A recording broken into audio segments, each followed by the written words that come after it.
NRL reported that they have an interest in purchasing a slice of the Super League. Yeah, so this is a story that's kind of been getting leaked here, there and everywhere for since Vegas, actually.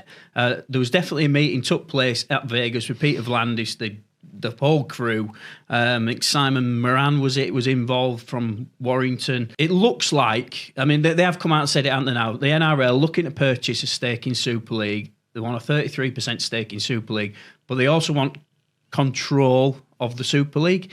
So I think, and this is last week's news essentially, but we haven't really discussed it. So over to you. What's your thought on this?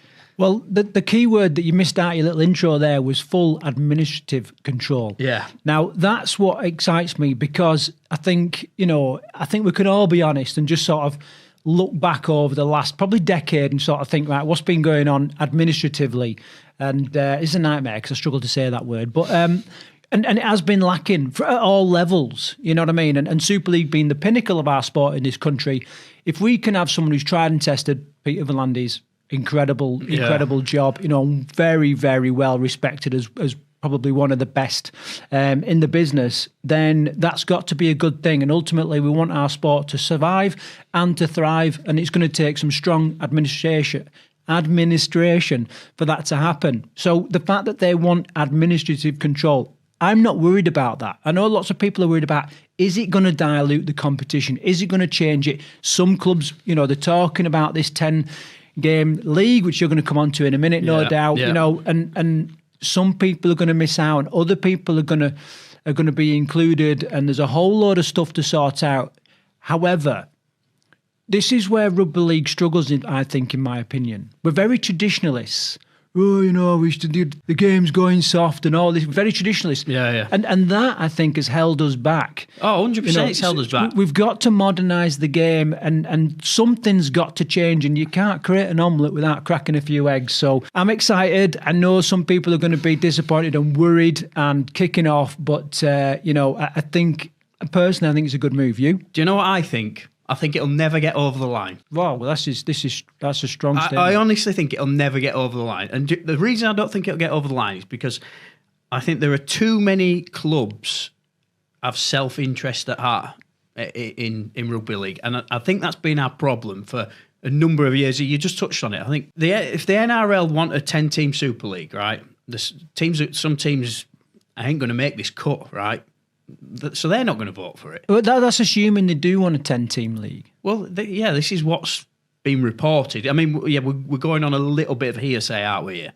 But this has been reported across multiple media networks, including Fox in Australia. So I would love for it to happen, and whether the team I support make the cut or not, I mean, I'm not fussed about that, as long as it's not. Super League doesn't remain a closed shop forever and a day after a new Super League, let's call it Super League Europe, comes in. But I hope there is a plan for the rest of rugby league, and it's not solely focused on Super League. Yeah, well, I mean, that's not what they're talking about, is it? They're talking about taking control of Super League. Now, you could argue that perhaps there will be some trickle-down benefits, but if you look at trickle-down economics, that doesn't really work. You know what I mean? When they start adding extra money to the economy, they go, right, give it to all the rich people because it'll trickle down, and it doesn't. They just hold on to it and get richer. Yeah. You need trickle up economics. You know what I mean? To improve. We're getting political here. Trickle up. Yeah, it needs to. I know what you mean. You can't trickle up, but ooze up or whatever the word is. And you're right.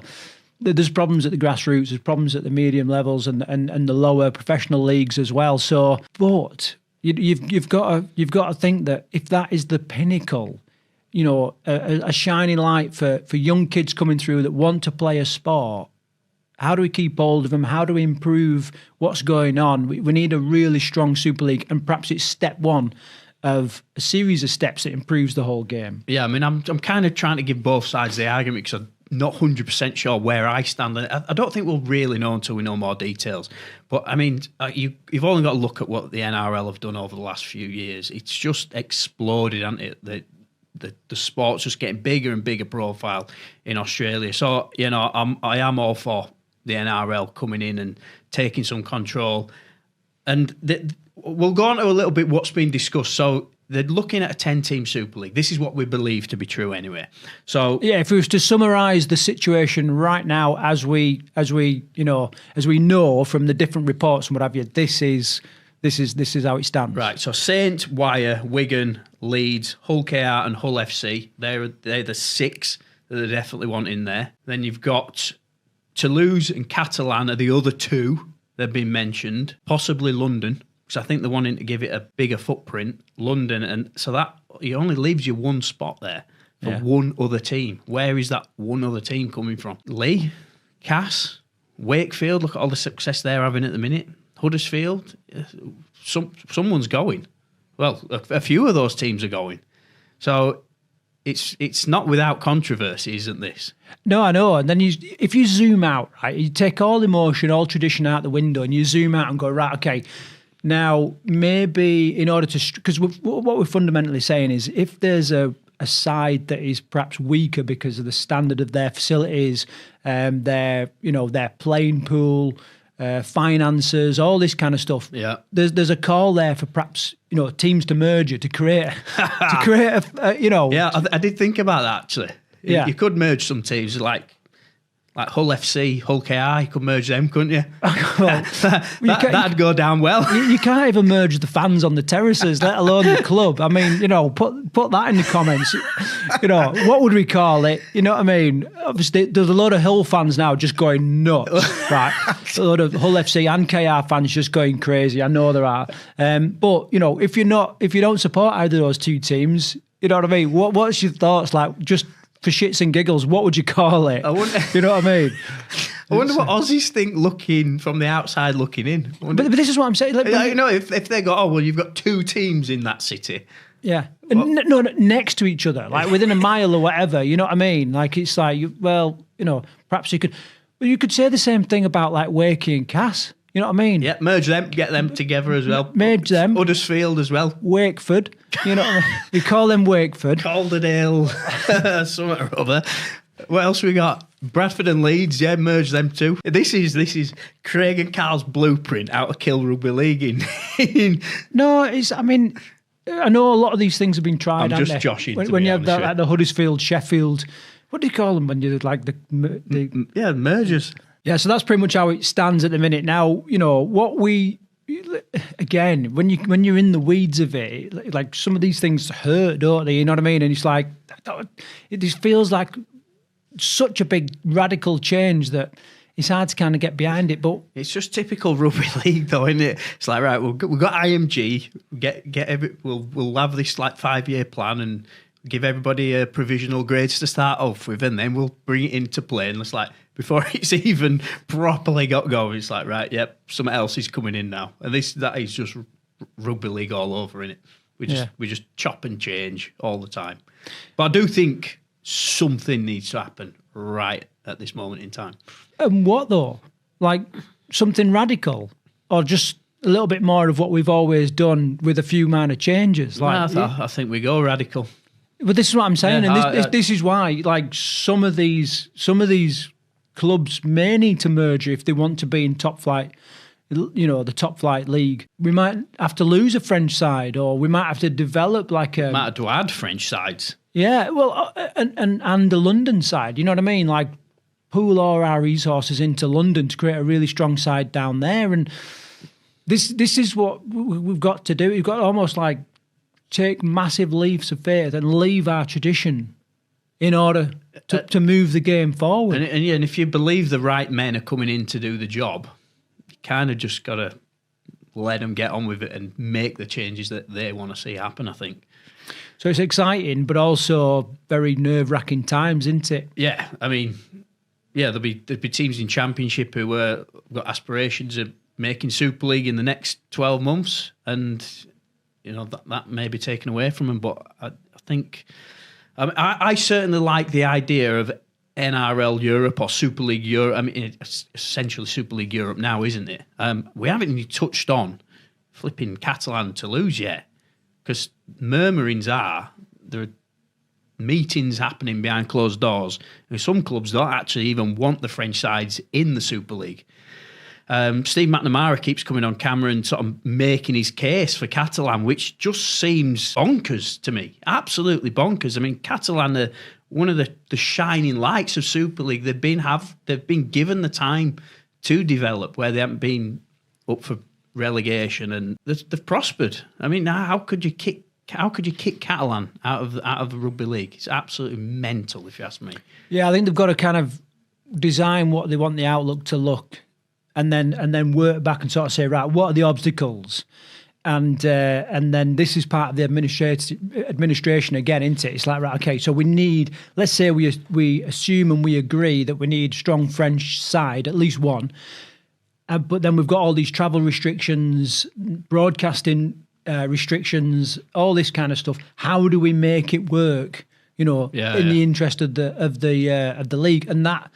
I think that's the kind of stuff that Peter V'landys will bring. You know what I mean? I think he'll look at those obstacles, right, how do we overcome that? Rather than, no, we can't do that. Cut them, just kick Catalan out because, they don't bring any away fans. Yeah. That's one of the most stupid arguments I've ever seen in my life. Yeah.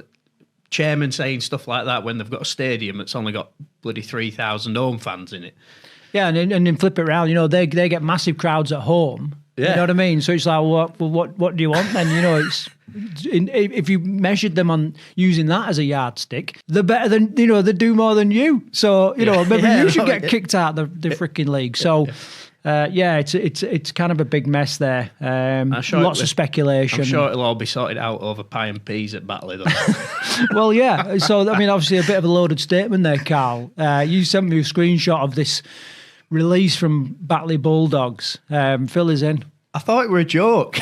I genuinely thought we were getting trolled. I thought it was a joke. I saw people screenshotting this about this meeting that took place at Batley, which was fine.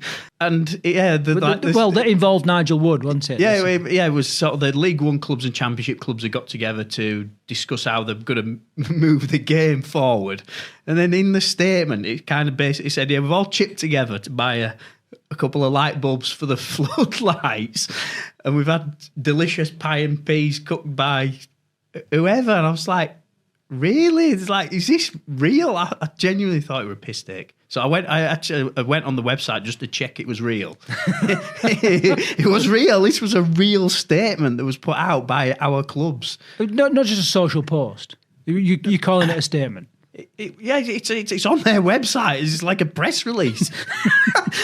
I was like, I can't believe I'm reading this. I didn't know whether to laugh or cry. So are you in agreement with me? So right now there's a massive thirst for information. We know Nigel Wood has got his interim group together to do this strategic review. And what I took from it was the first bit of news that to come from that, that team being implemented was the fact that they enjoyed pie and peas and bought a floodlight at Batley. Is that what you took from it? Yeah, that's all I took for it. Other than that, there was absolutely no need for that statement. They'd have been better not saying anything. Well, that's a whole different story, isn't it? But so what was spoke about? Like strategically, what happened? We're having a strategic review of the pie and peas. I mean, we do that in our freaking videos, like Test the Food. We don't need Nigel Wood cracking that. You know what I mean? Albeit, I'm sure he likes a bit of pie and peas, but you know what I mean? Like give us some substance to the news. Like what happened? What were we talking about? Even if it's from Batley's point of view, you know what I mean? Just something. I'm nothing else to say on it. It was just tin pot. It was embarrassing. So